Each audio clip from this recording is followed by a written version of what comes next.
C'era un delfino che aveva le ali fatte con vecchi giornali.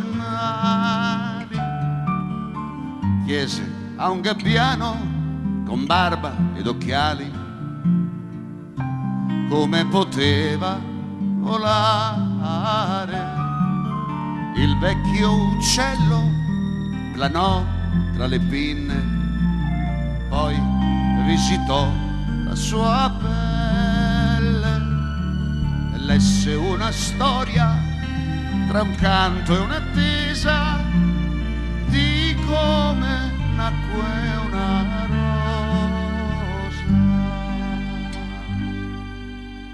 In un giardino il tempo ignorò, c'era una sposa che amava il suo re, ma un bel giorno venne odio, il viso mostrò, lei se ne innamorò.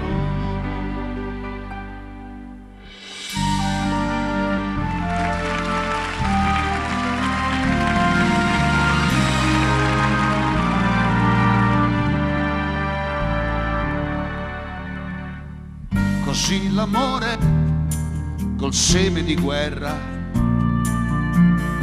si rotolò sulla terra mentre bruciavano boschi e castelli.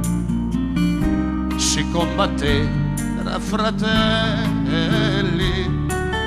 Il nostro principe della follia seguì la sua gelosia,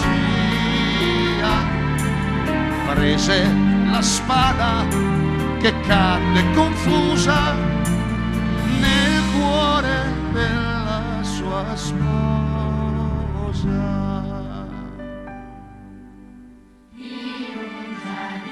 In un giardino che il tempo ignorò, un ramoscello dal sangue spuntò. Ogni spina fu un tormento, il cielo sbiancò, poi rosa diventò.